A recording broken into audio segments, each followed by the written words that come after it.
Bonjour à toutes et tous. Pour ce deuxième tutoriel, je vous propose de découvrir Slack concrètement.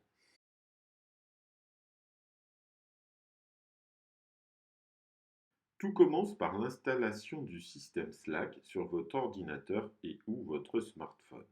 Un mail d'invitation et d'activation est nécessaire pour valider votre entrée sur l'espace de travail. Au besoin, je peux vous le renvoyer.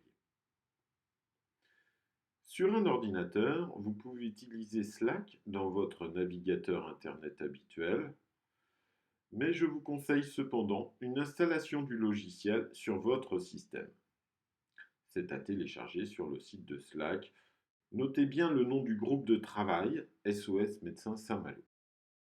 Au bout du compte, on est ainsi prêt à travailler. Entrons à présent dans le vif du sujet. L'objectif de cette séquence est de déposer dans le Slack ce fichier informatif jugé de la plus haute importance afin qu'il soit connu de l'ensemble du groupe. Pour ce faire, il faut d'abord ouvrir le Slack, puis sélectionner un canal où vous souhaitez partager ce fichier.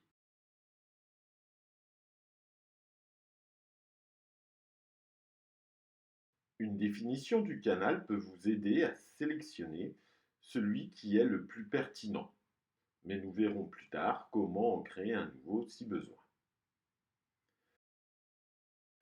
Par un glisser-déposer ou un copier-coller, on amène le fichier à cet endroit.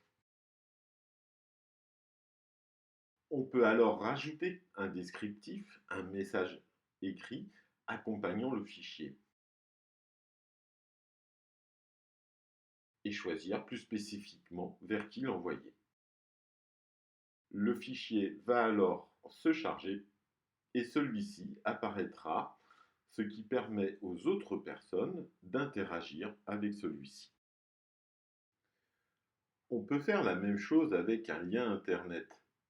Dans cet exemple, il s'agira ici de partager le lien YouTube du tutoriel chapitre 1 de Slack dans un nouveau canal de discussion.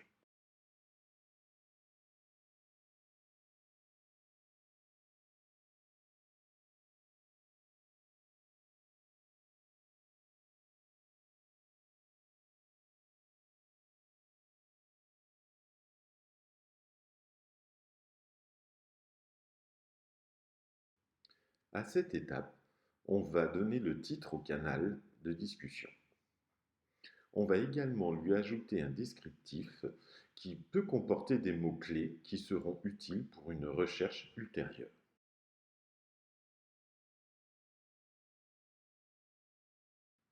On valide la création du canal par 2 clics successifs dans les rectangles verts, puis par un CTRL-V ou un coller, on rajoute le lien dans notre fil de discussion. Ainsi, tout le groupe est prévenu de l'arrivée de votre message. La suite de ce tutoriel porte sur la partie messagerie et discussion possible au sein du Slack. Relativement intuitive, elle ne devrait pas poser particulièrement de problèmes.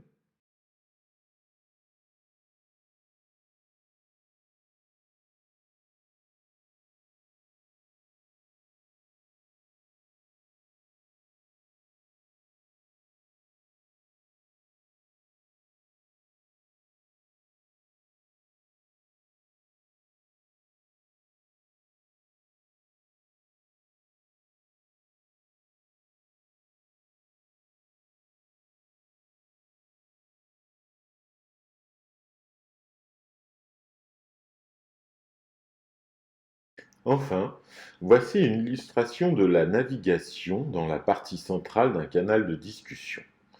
Les apports de chacun s'y ajoutent de manière chronologique.